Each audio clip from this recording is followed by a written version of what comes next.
Additions to the agenda.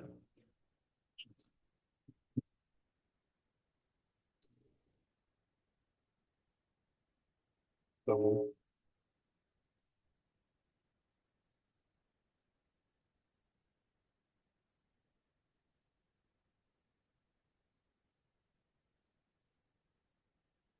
seeing that.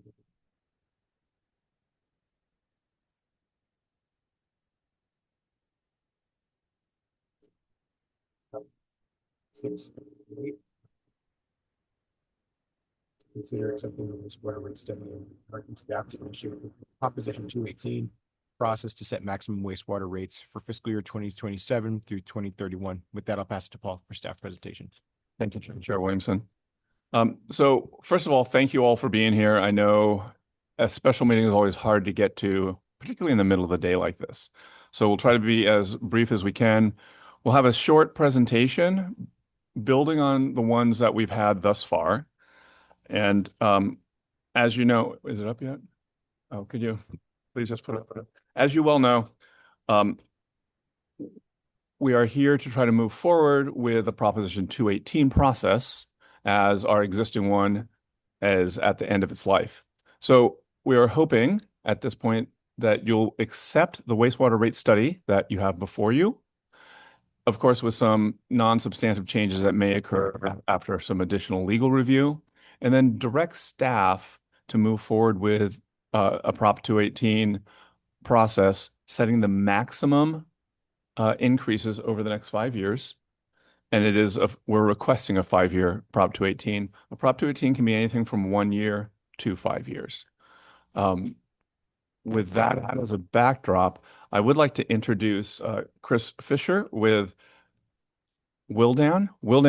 He's been on Zooms with us in the past. Wildan is the one that has prepared the rate study and has worked with us for a number of months now in trying to dial it into where we have it today, with all the iterations between the budget, the CIP, and so on. With that, we're going to let Chris talk a little bit about the process, the rate study itself, and then I'll come back and try to wrap things up before going to board member discussion. So, Chris. Thank you. Board Chair and Directors, Chris Fisher with Wildan Financial Services, and privileged to be here and happy to be here in person, not a sort of picture on the screen up there. Of course, I can't wear shorts, so I have to actually put my suit pants on today. But so as Paul mentioned, there's really not much new information. This is a recap of where we've been and the steps that we've gone through, and how we've gotten to the point where we are today. And so I've been working with my team, Alice Boo and Michael Cronin, and then working extensively with Paul and Rachel and Steve and you know, the members of the staff here. So this represents kind of the culmination of all this work. So go ahead, next slide. So you may recall early back in February, we were asked to take a look at some different types of options that might be an option for Monterey One to restructure the wastewater rates. And we looked at the 4 different approaches there. You see building square footage, plumbing fixtures, volumetric rate, or modified rate. And we weighed those on a number of different things, you know, their cost of service, defensibility, administrative and billing system feasibility, data feasibility, all those kinds of things. And you know, it was decided, and the board agreed at that time that, you know, not to modify or update the rate structure at this time, but we may come back, you know, during the time that follows and dig in a little further. And you know, the idea is not dead. It's just you know, at this point, no change to the structure for this rate cycle. Next slide, please.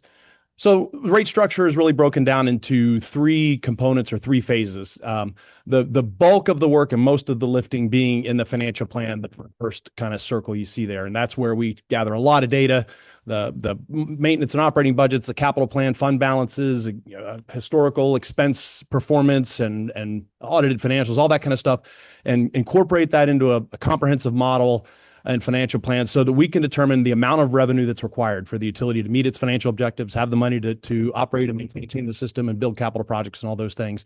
Once that revenue requirement is determined, we go through a process of allocating those costs that make up that requirement into various categories so that we can do the cost of service analysis required under Prop 218, and then ultimately develop rates based on that cost of service analysis that, if implemented, will generate the revenue necessary for the district to do everything it needs to do. So that process, we're essentially through with all of those phases and now, here to start kind of the procedural part of the process. Next slide, please. So some considerations, as we began the process of developing this 10-year financial plan, some key categories or key areas that certainly had influence on the outcomes. The first two, not so much operation and maintenance costs are going up as you might expect with everything else going up. The cost of operating the system, maintaining it, that goes up. Things like equipment, supplies, power, all those things you see there. Maintaining, funding for various debt needs. But the last two bullets are probably the key, and capital reinvestment and reserves, they're very tightly linked. Capital reinvestment, I'm going to emphasize, is not expanding the system to serve new customers. This is reinvesting in the existing system, to modernize and upgrade, make sure that the system's able to meet all the mandatory requirements and also replace aging system components and as they wear and tear, pipes and lift stations and things like that to make sure that you can continue to provide uninterrupted service. And then the reserves go hand in hand with that because it's critical to maintain reserves, not just for operating and maintenance needs. And we'll talk a little bit about that as called out in the district's policies for reserves, but also capital reserves to have the ability to do a lot of these projects and have the money in reserve to be prepared for that. And so those were kind of some of the key areas that influenced the results. So this graphic here really is just a representation of the process we go through to get to the determination of what increases might be necessary. And so the top blue bubbles, if you want to call them that, is the process we go through of gathering all this historical expense data, historical operating data, customer and billing data, all of the customer data that goes along with that. We reconcile that with the audited financials to make sure it's all valid and accurate. And then we use that to project forward for 5 years. How much revenue could the district realize if you just kept the existing rates in place? And then we compare that to the green bubbles at the bottom, which is that revenue requirements process I described, where we look at the O&M costs and capital and reserves and all of that. And if there's a difference, meaning that the revenue that could be generated under the existing rates is not enough to cover the revenue requirement, then we proceed to doing the analysis necessary to recommend increased rates. And so that's the process we went through and got to the recommendations that we've talked about up until now, and we're going to talk about again today. Next slide, please. And here is that. You see, I'll jump right to the bottom. You see the recommended increases that we've talked about at previous meetings, 8% for the first 3 years and 9% in the final 2. Moving back up to the top, you'll see just a list of inflation factors we applied to some of the larger categories within the budget and the revenue requirement. And 2 things that really jump out: utilities and chemicals, which are 2 significant areas of cost in the maintenance budget, are going up 8% a year, and in some areas of the state even more than that. So that's a significant level of cost increase that the district needs to keep up with in order to to continue to do everything else it needs to do financially. The 25-26 budget served as the base for the analysis, and we applied those escalating factors and discrete components all the way down the budget. So we didn't just apply one percentage across the whole budget. We looked category by category at the budget, and based on an analysis of M1's historical expense performance and just what we see in the industry with all the other cities and public utilities we work with, selected in discussion with staff, escalators to apply that reflected each category individually, not just as a whole. So that's the recommended increases across the bottom there. And I think we have just one more slide before I hand it back to Paul. So I won't read all these numbers to you. It's obviously a lot of numbers. I think if I would convey one thing, you could see the top as the net operating results projected for the next 5 years, where the expenditures are subtracted from the revenues, and there's a net result left. That net result is applied to any current debt, which the current only debt issue that exists is expiring this year. But it is contemplated that at some point during the next 5 years, the district may consider issuing debt. So we did model a debt issue in there just so that we would have that in the budget. If it came to pass, we would have the financial resources to address that. Then the net result just flows down into the reserves, and the operating reserve first. That balance of 180 days or 6 months of operating funds and reserves met, then the remaining amount just waterfalls down into the capital fund, which is, I think Paul mentioned the last meeting, you can see kind of it building up slowly over the 5-year period, really building up, staying static for the most part for the first 3 years, and then starts to build up in the final 2 years to get us back up to the $100 million target that's to meet the objective. So that, I believe, is my last slide. So I will. Go ahead. Oh, yeah, this is just, I probably should mention this. I mentioned that we did model a debt issuance in there for planning purposes. It just need to point out for legal reasons. We are a registered municipal financial advisor, but we're not acting in that capacity. So we have to say all this so that we're not providing you guidance and structuring. And obviously, I'm available for any questions.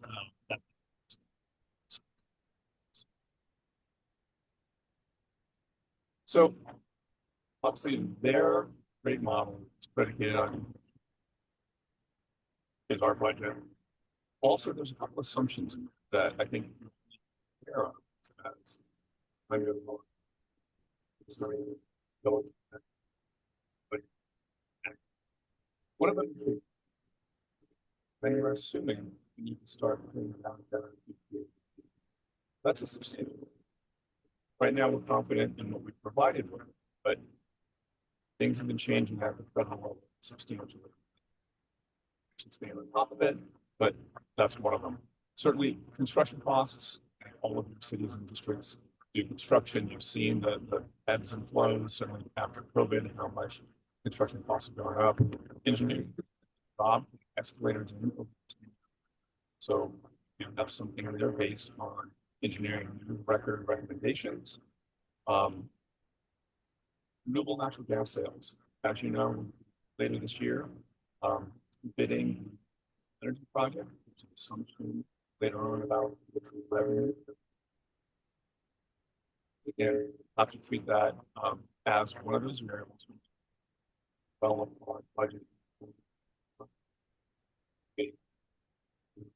Gas sales are a reality.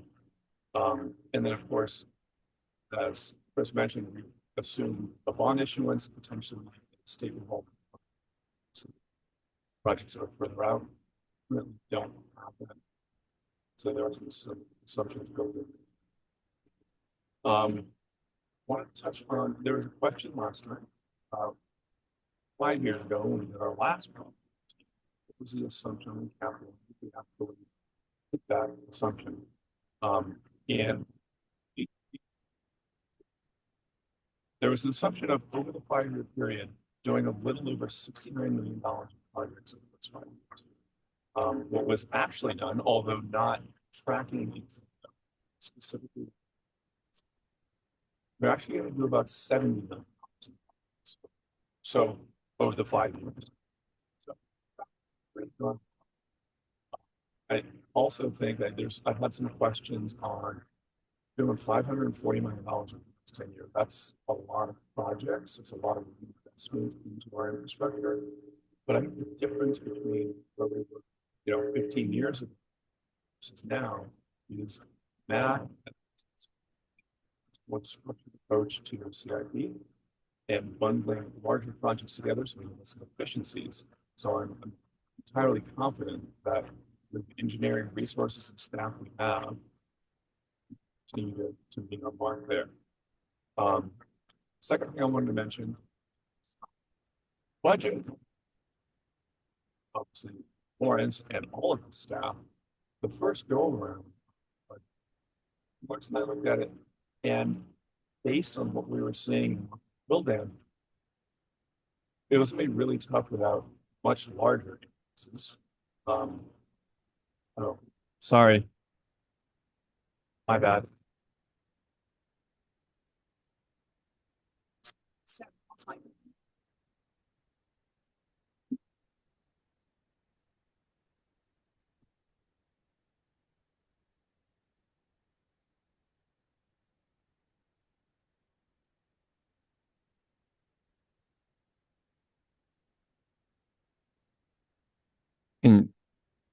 Is this okay, Russell? Can you hear okay? Or you want to ask them? Okay. Can you hear Paul? Jim, can you hear me? Yes, it just, All good? you've just been having feedback up until now, but it's good now. Okay, good. So we did take the budget that was provided us by all of our staff, O&M, as well as engineering, and we actually went back and said, we think we need to cut at 5% off of the budgets that you've requested. So staff did that. Concurrently, we worked with engineering and the projects that he had identified for a 10-year time frame, we pushed that out, basically pushing him off the 10-year into the, years 11 through 15, so it didn't hit the financial plan that Wildan was working with. It was not by design, but in working with the capital plan, we actually reduced it by about, from the initial request, about $28 million over that 10-year period, which happens to be about 5%. So we have scrutinized the budget and tried to squeeze it as much as we could. Can we go to the next slide, please? Another question you had last time, we had provided some comparables of wastewater rates for local agencies. And you said, well, what about future? So this is for not 2026, but for 2027 rates.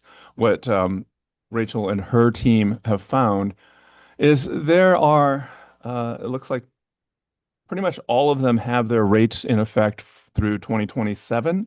And what you see there is the median at 87.80, and ours, if the board moves forward with the staff recommended action, would be below median at a little under $80 per month. There is additional data for fiscal year 28 and 29, but as you can imagine, many of the member entities or many of the local agencies need to do their respective Prop 218s. I will point out that Greenfield, and I guess I was talking to Ara Azarian over at Water Resources about them.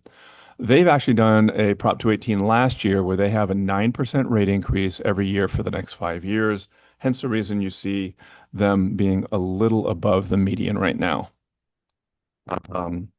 Next slide, please. So based on the staff recommendation, which we showed you earlier, for residential rates, we are currently at $54 per month with a recommended action, and actually every year the board voting for the highest allowable. These would be the monthly rates for residential.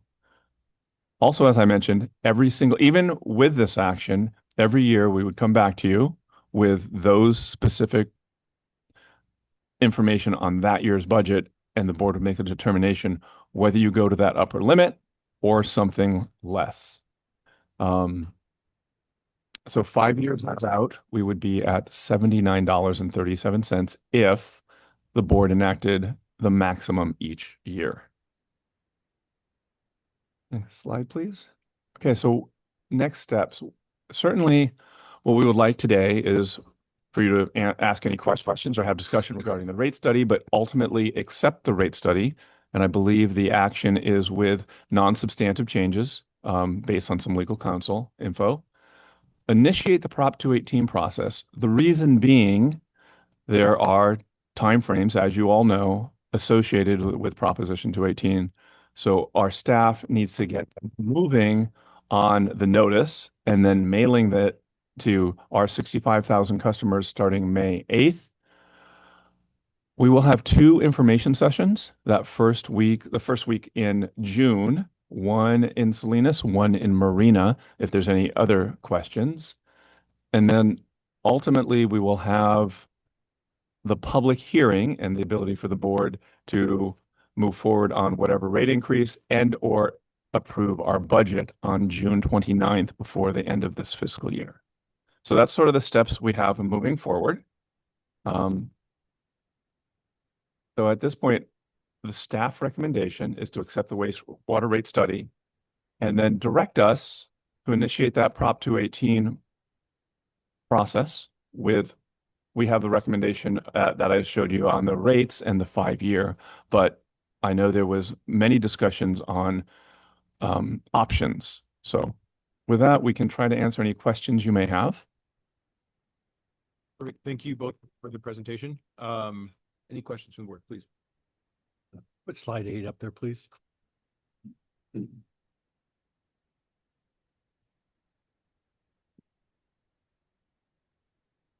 Inflation factors there. And there's a variation in numbers, obviously. So what, I mean, I'm not quite sure, have you kind of accumulated all these numbers? What number you apply each one individually? How is that done? Yeah, Director Church through the chair. We go through line item by line item in the budget and apply an inflation factor specific for that category of costs, based on either a combination of things, historical expense performance that the district has realized, in looking back at the last 5 years worth of expenses, or looking at industry trends. But so those are just representative. And so, if the budget has, I don't know, 150 line items in there, various percentages will be applied to each line on its own, so that each one is escalated, specific to what's being seen for that cost. Like for power, power costs are going up more than anything else in the state, pretty much. And so it's escalated on its own at 8%. General, salaries and benefits on their own are being escalated at 5%. Other just general costs are being escalated at 3%. So I guess it could be a weighted average. We go through line item by line item and apply those inflators. Rounding these numbers because they're all coming out perfectly at 1%. So I assume you're rounding them up and down, or The inflation factors are rounded, yes. The inflation factors are rounded, yes. they're not just rounded up, but they're rounded. Like if it's really 8.2%. Correct. That's right. So, okay. So Mike, looking here and trying to understand how you deal with inflation is everything, right? Including utilities and chemicals. So are utilities and chemicals going up 11%? Really? And that you've already, you're subtracting the general inflation from that because it's already in there? No, they're just going up 8%. So no, it's just each category has its own specific inflation rate. Inflation rate, for lack of a better terms. I know inflation has different meanings. Going at 11%, I wouldn't be quite right, but I guess what I'm just pointing out is it looks like there's double counting a little bit in there. And it's probably not a huge amount of difference because inflation itself is going up 3%. That includes all costs. So then you're breaking out part of that and saying, here's utilities and chemicals. Salaries and benefits, I realize, are a little more, within this agency. But utilities and chemicals are going to be counted and included in inflation itself. But we're not applying general cost inflation on everything. That is not right. That's what I guess I'm trying to understand. Yeah. It's just So right. From a simplistic portion, I mean, they've done it in a granular level, looking at every item. If you look at our budget, which is, I'm going to ballpark it, 30% salaries and benefits, 30% O&M costs, and maybe 60% CIP, you would apply the 5% on the 60% CIP. On the O&M portions, probably the 8%, the utilities, chemicals, and such. And on salaries and benefits, that portion, the 5%. You don't layer 3% on the whole thing. They've just done it in a much more accurate manner. Obviously, it would be rather difficult to present here on that. So that was what I was trying to get clarification on, because I wanted to make sure we weren't just doubling everything up on some of these costs. Could I ask a quick question actually while you're on this slide? Salaries and benefits, we're estimating 5% over the course of 5 years. So obviously this is contingent on labor negotiations, but also assumptions around how much benefits would increase. So that includes the cost of healthcare. So I guess it's maybe more of a statement than it is a question, but maybe that sounds like a little bit of an underestimate, unless we're assuming that maybe there aren't some increases or less than 1% increases in certain years for salaries.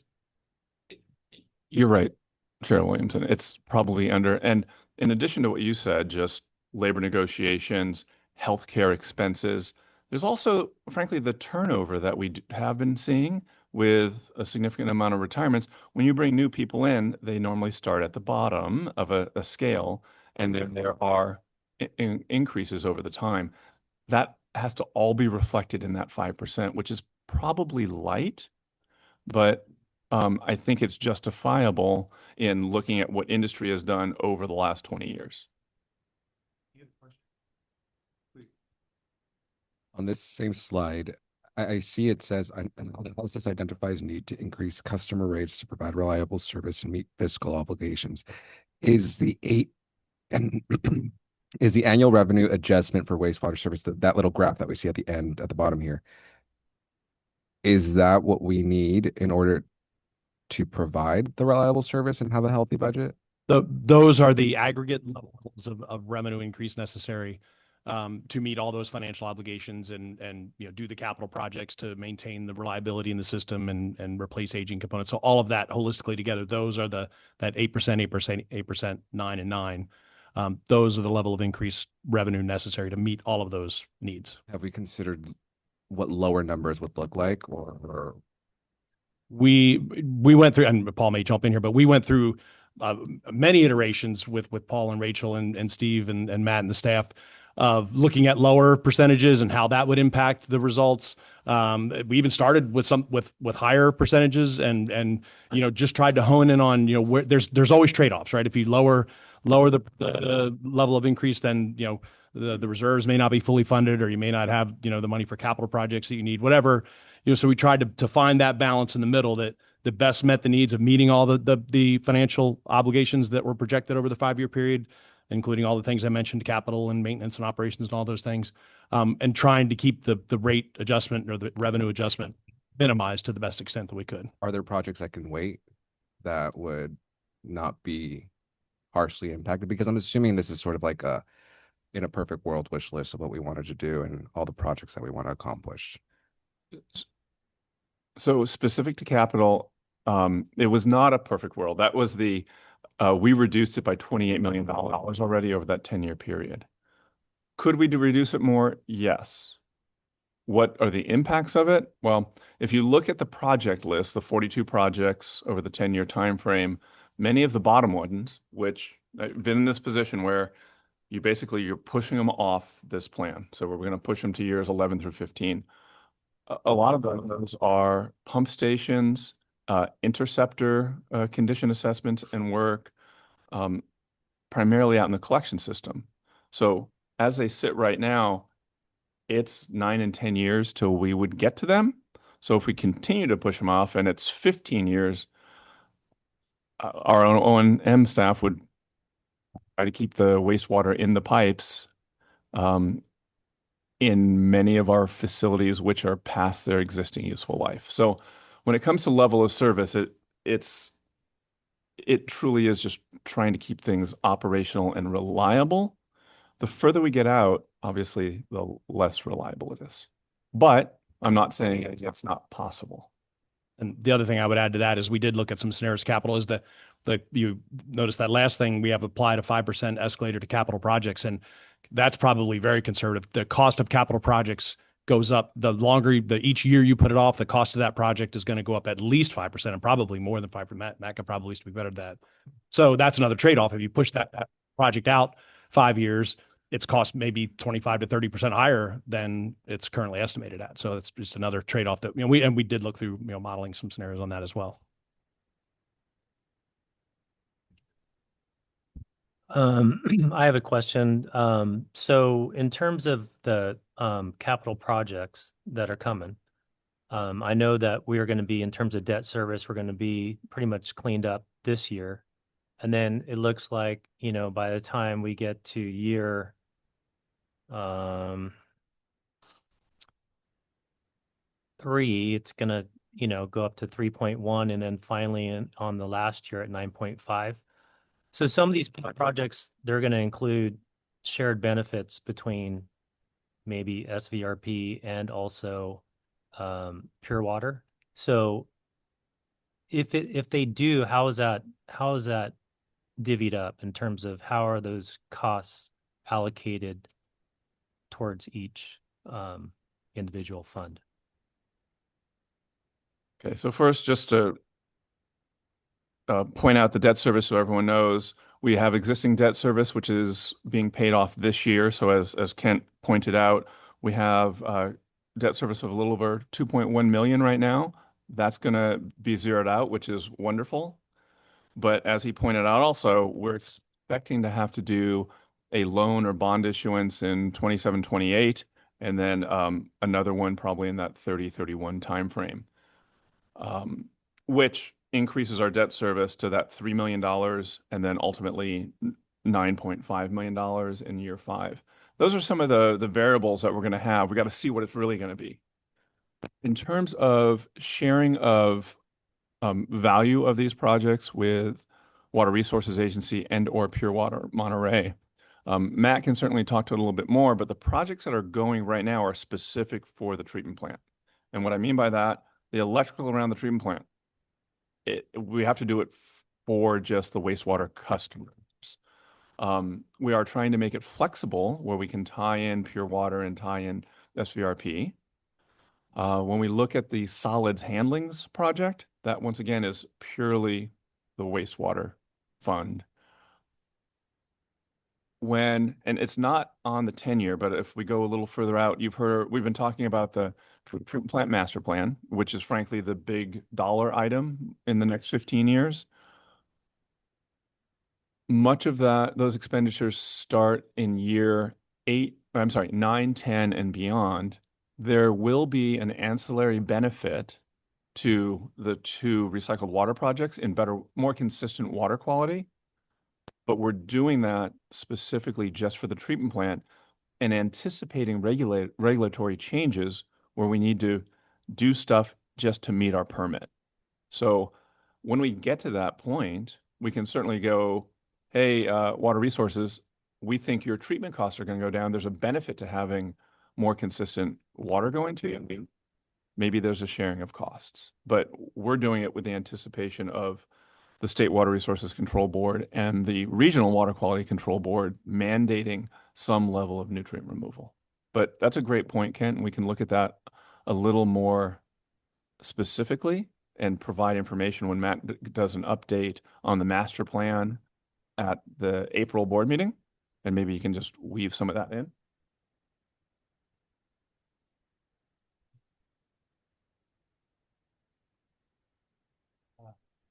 My name is Brady Mamura. I'm represent the Marina Coast Water District, and I'm filling in for our representative here. So hopefully you'll be a little patient here. I'm trying to get up to speed. I just found out about this meeting a few days ago. So anyway, was this a regularly scheduled meeting, or was this considered a impromptu or ad hoc, whatever? This is actually a special board meeting. So we did have 72 hours notice, and but it is not a regularly scheduled one. I'm just curious, what prompted that? What's the urgency of this? Why couldn't it have been handled at a regular board meeting? I could try to jump in. So, Yeah. so I requested it at the last board meeting because there was some additional questions that we had. I'm kind of jumping up against the timeline, so we couldn't wait until the next board meeting. So that's kind of where we're at today. Okay, wow. Yeah, this is a little curious to me, but anyway, this is projecting for the next 5 years. So did we come to the end of the previous 5-year? Okay, so this is Yes. we're just trying to renew this. Correct. Okay, and then you mentioned you'd plan to do some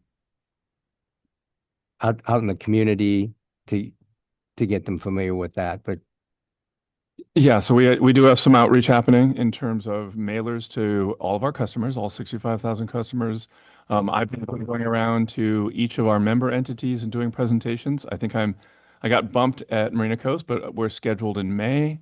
And we also have 2 public information sessions, one in Salinas, one in Marina, in June 2nd and 8th, I think. okay, so as a ratepayer, I'm speaking as a ratepayer now. So, so you're coming to these meetings and you're saying, well, whatever the board decides to do today, you're gonna report out. The board approved the rate or didn't approve the rate study or whatever. Is that what the plan was? Sort of.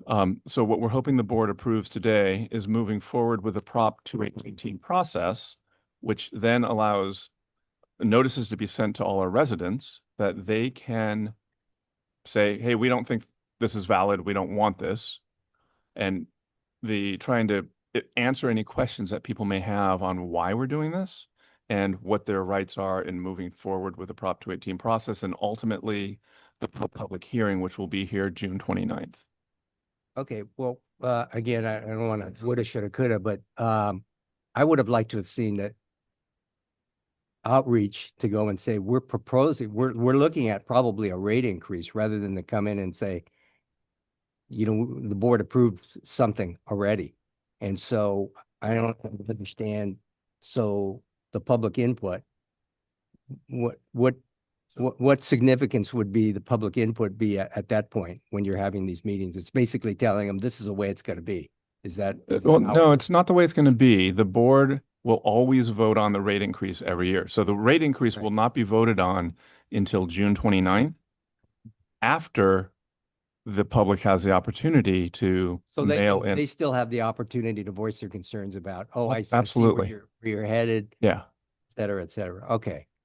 I just wanted to make sure that was. Yeah, from a procedural standpoint, all they're doing today, all you're doing today is voting to accept the report and allow the process to continue. They're not adopting any new rates yet. That would occur after the public hearing in June. Good. Very good. Thank you. Hi, thanks. I found out about this meeting yesterday. So I wanted to thank you actually I read it, and every time I had a question, I felt like the report answered it. So thank you for that. And your presentation was great. I was just curious, in the last process of the 218, I'm assuming we did the same thing. We set these maximum rates. Did we adhere to that schedule, or did we adjust those rates within that last 5-year period? That's a great question. So as I mentioned, you have the ability to change, to every year do whatever you would like as a board. In the last 5 years, we adhered to the maximum each of those 5 years. I will say I have been associated with agencies that didn't do that. My example was back from the 2008, 2009 financial crisis, where our board at the time, we had set a max of whatever percent, and they're like, now's not the time, we should do a little less.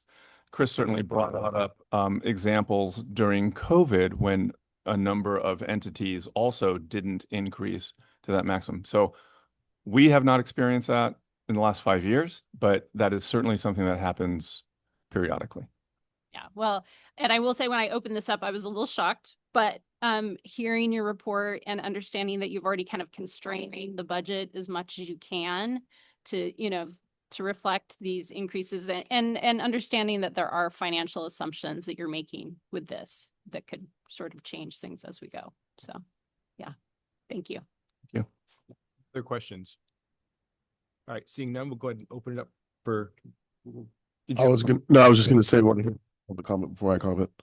Okay, so I just had one brief, when, Paul, you had mentioned that in the previous study, we did not reach the maximum, on the rates. We did actually. Oh, we I'm did. sorry. I We misunderstood. I apologize if I was confusing. No, each year the board did vote on the maximum allowable within that Proposition 218 process. any other questions? Just real quick, show of hands. Anybody? All right. Yes, please. Yep. Just a comment. So we're looking at recommending a 5-year, Prop 218. But if the board wanted later, we could reduce it if we want, or we can make adjustments. Yes. Yeah. I mean, based on whatever discussion or input you all have, if you wanted to do anything from a 1-year to a 5-year, you could. And of course, the recommended staff levels, you could also reduce or increase those. This is just based, the recommendation is based on the work that we've done with Wildan and based on our information we have and the needs.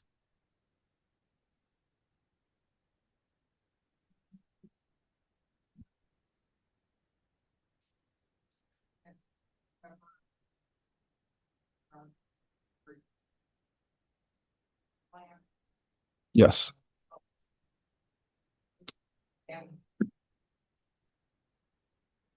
Yes. So it will include all those projects over within the 5-year period of this requested Prop 218. There's how project, Matt? There was 42 for the entire duration. It covers 14 projects.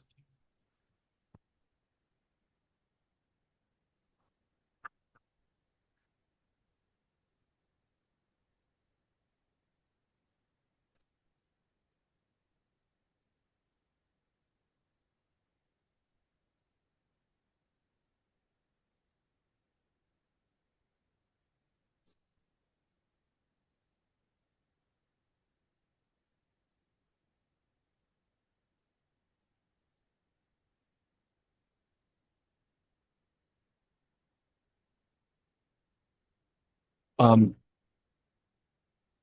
increase itself, you're saying? So currently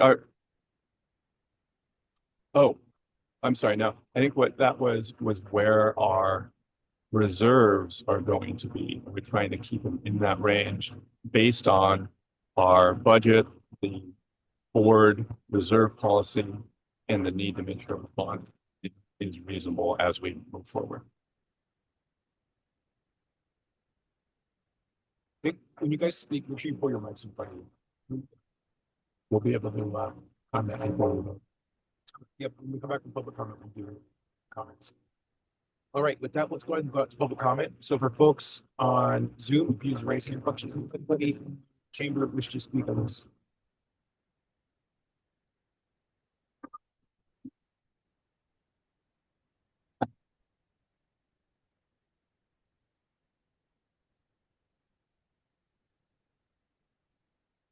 Hi, Peter Zalai, a resident of Salinas. I was led to believe this rates study would address a basic fairness issue in the current system, specifically the reliance on billing per dwelling unit. The September 29 staff report made that expectation clear, stating the study would review the fee structure for equitableness. Instead, the 79-page report gives that question very little attention. It concludes the current approach offers administrative simplicity and is consistent with industry standards. That's it. After 6 months and $137,000, the takeaway is simple. Same structure, higher rates. My mom and I live in 2 dwelling units on 1 property. Together, we pay $281.40 every 2 months. Meanwhile, a nearby home with many occupants and a single dwelling unit pays $140.70. 10 people can pay half as much as 2. How is that equitable? And not just in my situation, but for many others in my community. I appreciated the call from Steve Kerrigan explaining that today's action is about Prop 13 compliance, and that work on fairness is ongoing, but not reflected in this report. There are alternatives. Meters are often dismissed as too costly. Are they truly prohibitive? Square footage has been suggested, but that ignores reality. A large home may house 1 person, a widow on a fixed income, while a small home may house many, some forced to rent a couch, so severe is our housing shortage. Wastewater isn't created by buildings, it's created by people. Basing rates on water usage isn't perfect, but it's far more closely tied to actual wastewater generation than a flat per unit charge. I encourage you to keep pushing toward real solutions, not just explanations why change is difficult. I understand a tiered approach for low water users may be coming in June. It's a start. I look forward to seeing a proposal that moves us meaningfully closer to fairness and real relief for residents. Thank you.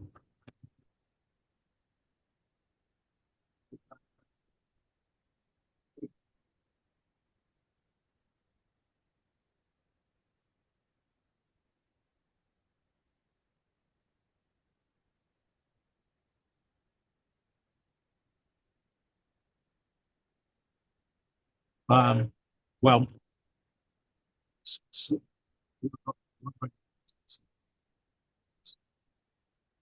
one of the things that so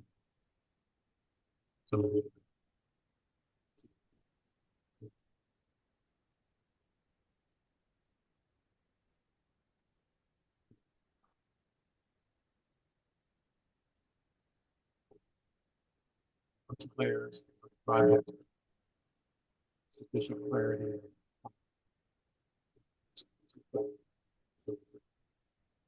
But given our anticipated growth,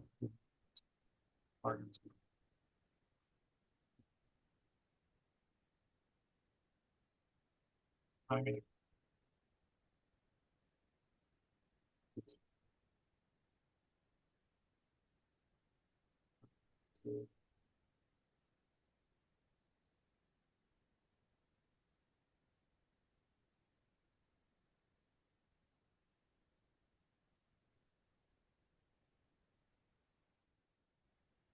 Thank you, Chair. Yeah, I'm I'm going to be in favor of it. I I know that the needs of the agency in the future are great from an infrastructure standpoint, and the costs are just going up. It's not like they're going down. So for us to say that we're going to keep costs static, I think that's how we got into trouble maybe years ago on this board. Well, before a lot of us were here, I think that there was just a static cost, a stop of increasing rates, and that's great. It's great for consumers and at that time, but we have to think about the future. And so we have to think about the future. And is there an echo? Oh, that's weird to hear your voice like that. Very unsettling. No, so anyway, I'm prepared to make the motion to approve the staff rec, and maybe we can have further discussion on that, but I'll make that motion approving the staff recommendations.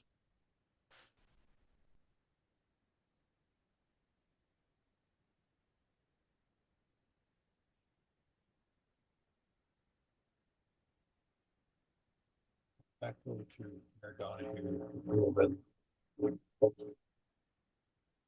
You know, is there a reason we need to do it this month and not say September or October?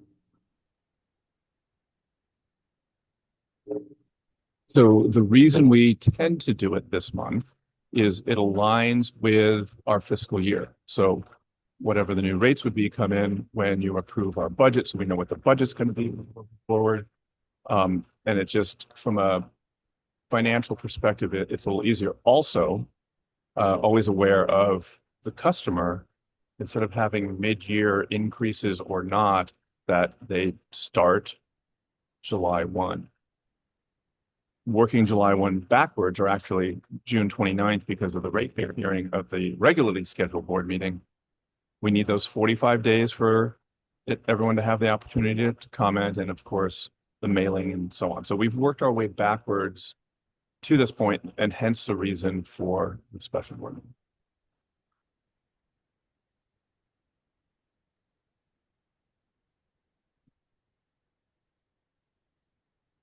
Things. They're trying to work the same during the budget season with some extra paperwork and that's just sort of.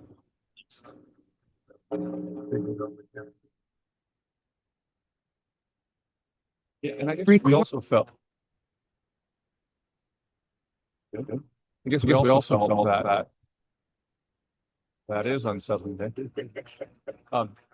Whether we do it now or September, I understand that there's a lot of information come out there in the water world in terms of the SVB, GSA, and others, but that doesn't necessarily impact the projects that we have to do regardless. I mean, we have infrastructure in the ground here, and whether SVB, GSA does something or not won't impact what Matt is doing at this point in time. It certainly could impact recycled water projects moving into the future and or outfall or other discussions we have. So I appreciate all the unknowns that are out there. All right, let's move back again.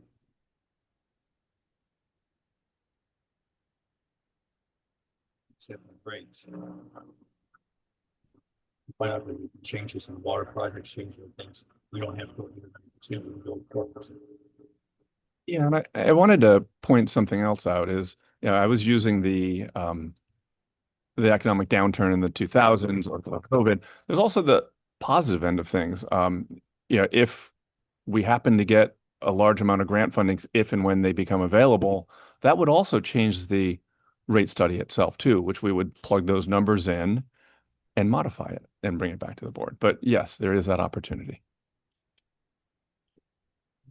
Well, the thing I was going to say, we're certainly not envisioning an indefinite or prolonged stay, but and I think Glenn alluded to this a little bit. There are a number of things converging right now, and from Salinas' perspective, we need to really step back quickly with all of our partners, and obviously MW is part of the mix, but it does cause us to, how are we going to evaluate wastewater and recycling facilities, et cetera. And we're not sitting there going, well, this is a 2027 conversation.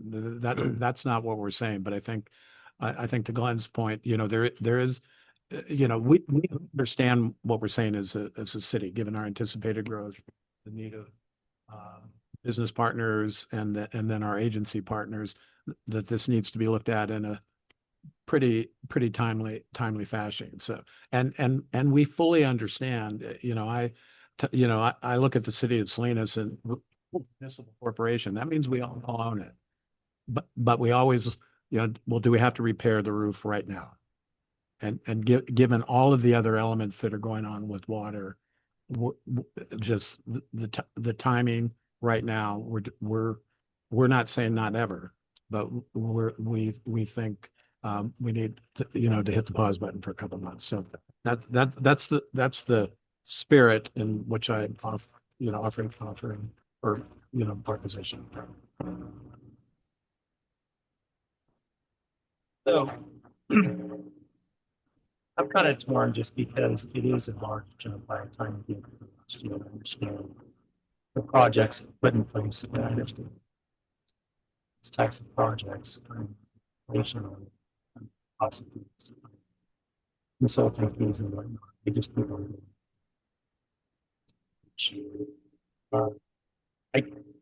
I'm hopeful that we can break this.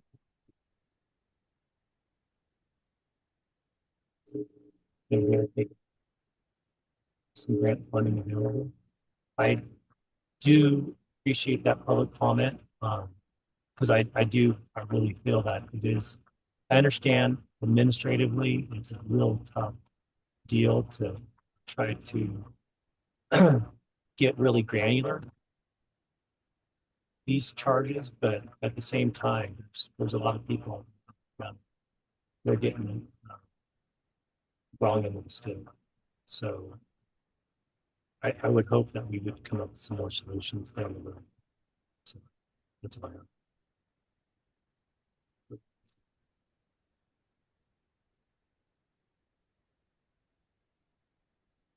Call the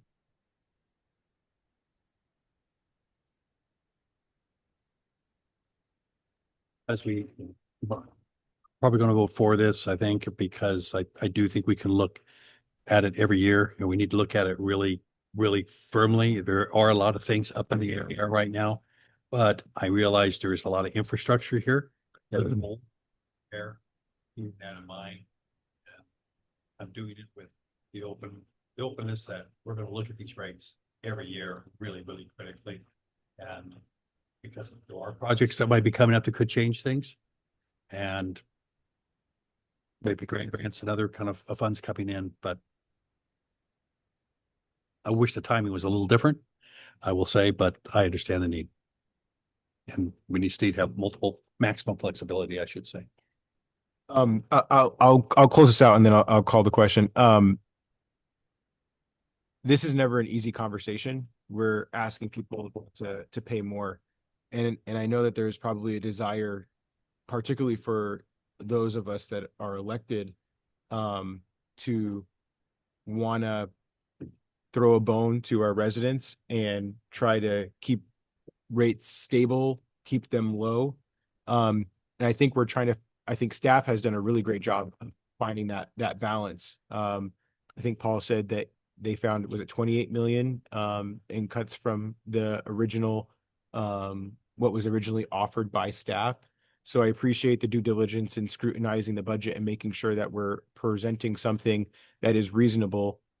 What I hear in that is that there's also risk baked into that, the fact that we've already done that. So, none of us want to increase rates on our residents, particularly folks that are the same time. We are, when you say municipal corporation, we're running a business. There's a business side of this operations that we do here in M1W, and it's incumbent upon us to make sure that we're being responsible stewards on behalf of the ratepayers. And if we kick things down the road too much, like has been done in the past, that's when we'll see increase in costs and further burdening the agency in the future. including some of the very ratepayers that we're trying to protect today. So we have to be smart about this, and I appreciate the dialogue around the need for us to be critical as we look at approving the rates year over year. So I look forward to those conversations and just appreciate what seems to be the board's general support in moving this item forward. So with that, I'll go ahead and call the question. All those in favor? I was just going to make one final comment. If Be the last one, and then we're going to vote. one final comment, if I could.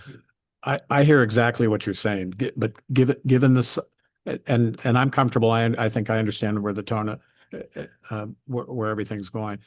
Given the size of Salinas and the growth that's in front of it, everybody sitting around this dais and in the public, there is a huge bill coming for infrastructure of all kinds for everybody.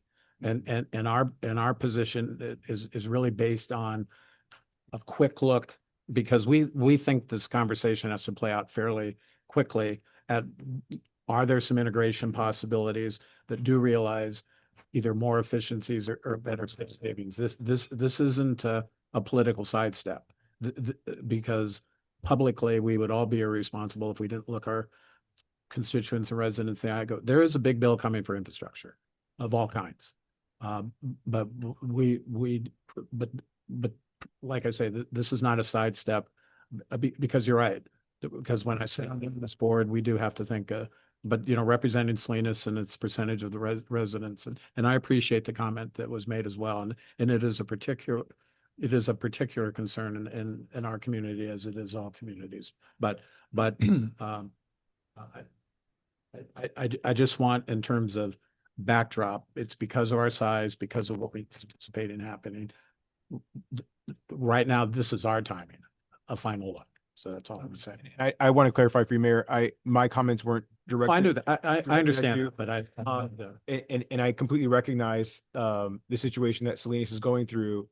In fact, I think your council deserves credit for addressing the tough issue that you all are going through right now. So I think the entire board can appreciate what the struggle is that Salinas is taking on. And it goes into this very point of what we're doing here, but recognizing that Salinas has an even greater burden as it relates to the tough issues that you all are handling. So thank you for the additional comments. With that, we'll go ahead and call the question. All those in favor? Aye. Oppose? opposed. Okay, there's 2 oppose. And with that, we will move on to 7 staff reports. No reports. All right, 8 board member comments reports. All right, seeing none, we'll go ahead and adjourn. Thank you, everybody. Thank you.